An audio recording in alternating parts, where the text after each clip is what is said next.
আগে থেকে বানিয়ে রাখলে এখান থেকে আমরা সিলেক্ট করে আমরা সামনে চলে যেতে পারবো। যদি আমাদের আগে থেকে কাস্টম অডিয়েন্স না থাকে তাহলে আমরা কি করব, আমরা যেমন আমরা কত বছর মানুষের জন্য পৌঁছাতে চাই, আমরা 18 থেকে ধরেন আমরা 40 50 বা একটা দিলাম, আমরা 40 দিলাম। আমরা কোন ধরনের ব্যক্তিদের জন্য পৌঁছাতে চাই, আমরা কি শুধু পুরুষ বা মহিলা না সবার জন্য? ধরেন আমরা শুধুমাত্র যেহেতু পেজ লাইক করব আর আমাদের এটা আয়ুর্বেদিক প্রোডাক্ট সবারই প্রয়োজন, অতএব আমি অল দিয়ে দিলাম। আর যদি শুধু মেয়েদের চুলের জন্য হতো তাহলে আমি এখানে ওমেন দিয়ে দিতাম, তাহলে শুধুমাত্র মেয়েদের কাছে যেত। ডিটেল টার্গেটিং এ গিয়ে আপনি এখান থেকে ডিটেল ভাবে টার্গেটিং করতে পারবেন। এখানে আপনার demography, geography, interest, demography, interest এবং বিহেভিয়ার, অর্থাৎ মানে আগ্রহ, এই মানুষের ব্যবহার এবং হলো মানুষ কি ধরনের পছন্দ করে, এই সমস্ত দিক বিদিক গুলো দেখে আপনি এখান থেকে ডিটেল টার্গেটিং করতে পারবেন। আমি আপনাদেরকে গত ক্লাসে মেবি দেখিয়েছিলাম যে কাস্টমার টেম্পারেচার এছাড়াও বায়ার পার্সোনা, সেই বায়ার পার্সোনাকে সামনে রেখে আপনি এখান থেকে মূলত টার্গেটিংটা ফুলফিল করতে পারেন। তো সেই হিসেবে এখান থেকে মনে করেন আমাদের যেহেতু পেজ লাইক আমরা আয়ুর্বেদিক প্রোডাক্ট, তাহলে আমরা টার্গেটিং করতে পারি হলো আমি তো কি টার্গেটিং করতে পারি, হেলথ ক্লাস করতেছি যে ধরেন আমরা দিলাম হলো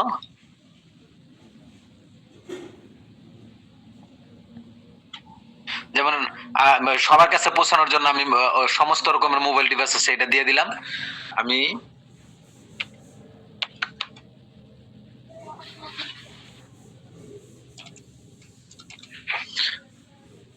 এখান থেকে আপনার যে ক্যাটাগরি সেই ক্যাটাগরি অনুযায়ী কিন্তু আপনি যেমন মনে করেন আমি দিলাম হলো হেয়ার,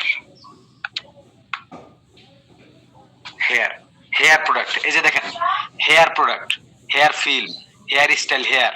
আপনি যেহেতু আমরা আপাতত পেজ লাইক করব কাদেরকে নিয়ে, যারা চুল সিটি করতে পছন্দ করে, চুল সুন্দর রাখতে পছন্দ করে, তাহলে আপনি এখান থেকে হেয়ার প্রোডাক্ট, এভাবে হেয়ার দিয়ে আরো যত প্রোডাক্ট এখানে আছে দেন ইন্টারেস্টের মধ্যে, hair product, hair care, hair colouring, hair care এবং হেয়ার রিমুভাল, তারপরে hair conditioner, long hair, hair designer, hair stylist and hair colourist, এই ধরনের যতগুলো আছে সবগুলোকে আমরা এখান থেকে দিয়ে দিব।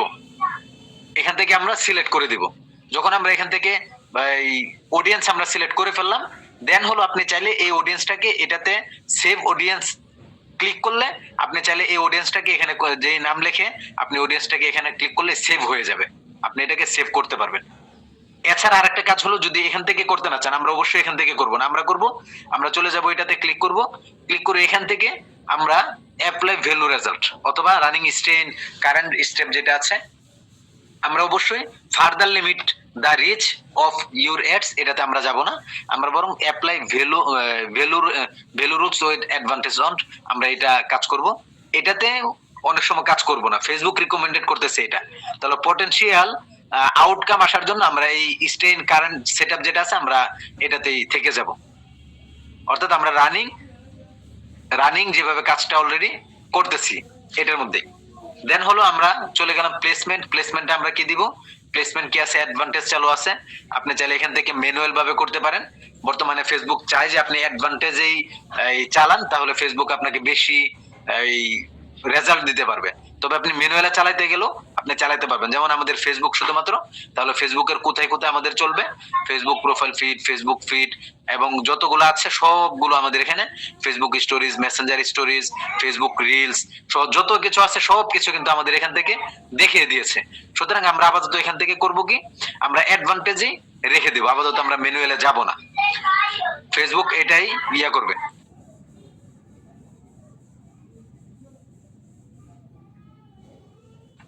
দেন হলো আমরা এখান থেকে চলে গেলাম, আপাতত আমাদের এখানে কাজ শেষ, আমরা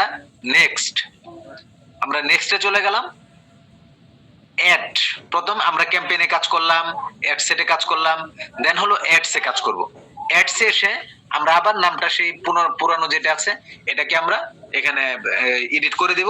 আপনি কিন্তু চাইলে বলেছিলাম এই নামের সাথে আপনি আরো এই অ্যাড করতে পারেন, যেমন আপনি কোন পোস্টের অ্যাড রান করবেন সেটা আপনি এখানে লিখতে পারেন যে আপনি কোন পোস্টটা করবেন। তাহলে এখান থেকে আমরা কি করব, এখান থেকে একটা আপনি দুই ভাবে করতে পারবেন, একটা হলো সিঙ্গেল ইমেজ অর ভিডিও, আর একটা হলো ক্যারোসেল। ক্যারোসেল এডের ব্যাপারে আমি আপনাদেরকে একটু আগে বলেছিলাম যে একসাথে সর্বোচ্চ 10টা ক্যাটালগ দিয়ে আপনি একসাথে দিতে পারবেন, মানুষ 10টা এই পোস্টার একসাথে দেখতে পারবে, এটা হলো ক্যারোসেল এড।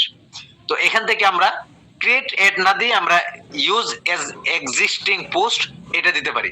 যদি ক্রিয়েট অ্যাড দেন তাহলে এই অ্যাডটা মূলত আপনার পোস্টে থাকবে না, বরং এখান থেকে আপনার অ্যাডটা তৈরি করতে হবে। আপনি এখান থেকে অ্যাডটা তৈরি করতে হবে।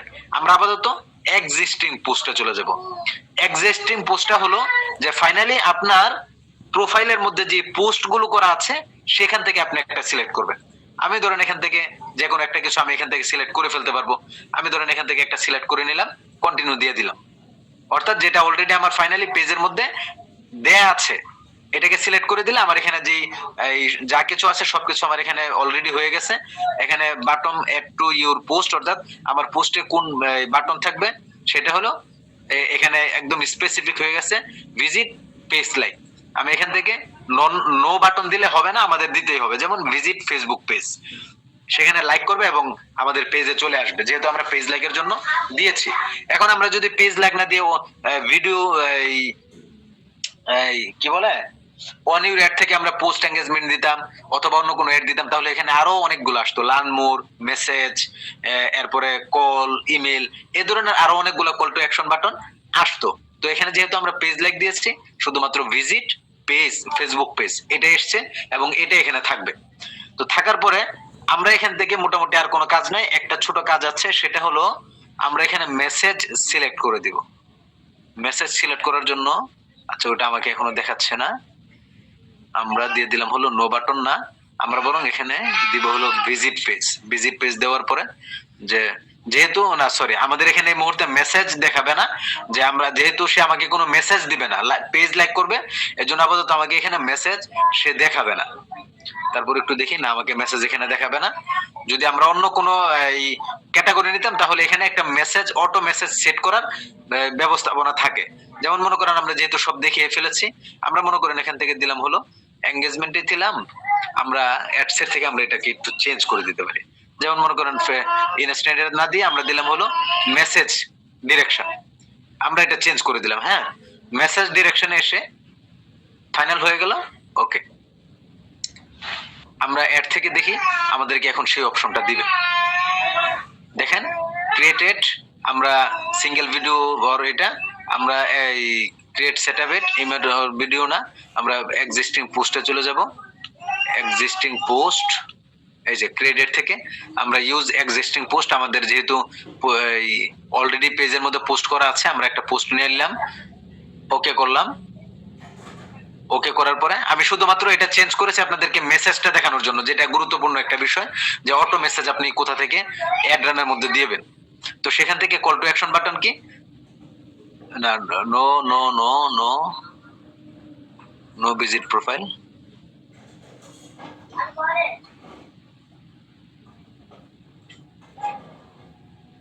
Sorry no visit profile. এখানে আপনার কল টু অ্যাকশন বাটনে আপনার, আমি একটু রিফ্রেশ দিচ্ছি, ওয়েট একটু রিফ্রেশ দিচ্ছি।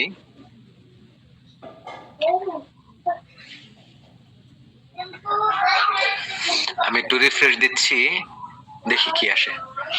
যেহেতু আমি ওখান থেকে আমার অবজেক্টিভটাকে চেঞ্জ করেছি, এজন্য রিফ্রেশ না দেওয়ার ফলে আমার এটা আসবে না। এজন্য আমি রিফ্রেশ দিলাম, দেন আমার এটা ওকে হয়ে গেল। আমার এক্সিস্টিং পোস্ট কি, এক্সিস্টিং পোস্টও চলে আসছে, এক্সিস্টিং পোস্টও চলে আসছে। এবং দেখেন অ্যাড ক্রেডিট, আবার এখানে কল টু অ্যাকশন বাটনও চলে আসবে। এই যে সেন্ড মেসেজ, দেখেন আমার এখানে সেন্ড মেসেজ, কিন্তু যেহেতু মেসেজ ক্যাম্পেইন আমি করতেছি, সেন্ড মেসেজ অটো আমার এখানে চলে আসছে। তাহলে সেন্ড মেসেজ যদি অটো চলে আসে, আমার এখানে মেসেজ লেখার জন্য একটা অপশন আসবে, মেসেজ লেখার জন্য একটা অপশন আসবে। এটা যদি আপনারা কখনো এমন দেখেন যে কোনো মেসেজ অপশনের জন্য আসতেছে না, তাহলে আপনারা করবেন হলো জাস্ট এটাকে একটা রিমুভ দিবেন। রিমুভ দিয়ে পুনরায় আপনি এটাকে এখানে সিলেক্ট করবেন। আমি আবার এটাকে সিলেক্ট করলাম, সিলেক্ট করলাম, তাহলে দেখি আমাকে দেয় কিনা। এই যে দিয়েছে দেখেন চ্যাট বিল্ডার, সবাই আশা করি দেখতে পাচ্ছেন চ্যাট বিল্ডার। এই চ্যাট বিল্ডারে দুইটা কাজ করতে পারবেন আপনি, সেভ টেমপ্লেট, সাজেস্ট টেমপ্লেট। এই সেভ টেমপ্লেট হলো আপনার একটা টেমপ্লেট আগে থেকে করা ছিল, সেটাকে আপনি পুনরায় চালাতে চান, তাহলে সেভ টেমপ্লেটে গেলে আপনার আগেরটা চলে আসবে। যেমন এই যে আমার এখানে একটা টেমপ্লেট সাজানো ছিল, সেটা এখানে অটোমেটিকলি চলে আসছে। আর যদি প্রত্যেক অ্যাড এর মধ্যে আপনি চান নতুন নতুন টেমপ্লেট দিতে, তাহলে আপনি এখান থেকে সাজেস্ট টেমপ্লেটে গিয়ে আপনি এডিটে যাবেন। আপনি এডিটে যাওয়ার পরে আপনার এই যে এখান থেকে যে হায়ের জায়গাতে আপনি সালাম দিতে পারেন, আসসালামু আলাইকুম, please let us know we can help you, এটার জায়গাতে দিতে পারেন আসসালামু আলাইকুম ওয়া রাহমাতুল্লাহ, প্রিয় ভাই আশা করছি ভালো আছেন। দেখেন এখানে আমি লিখলাম, ধরেন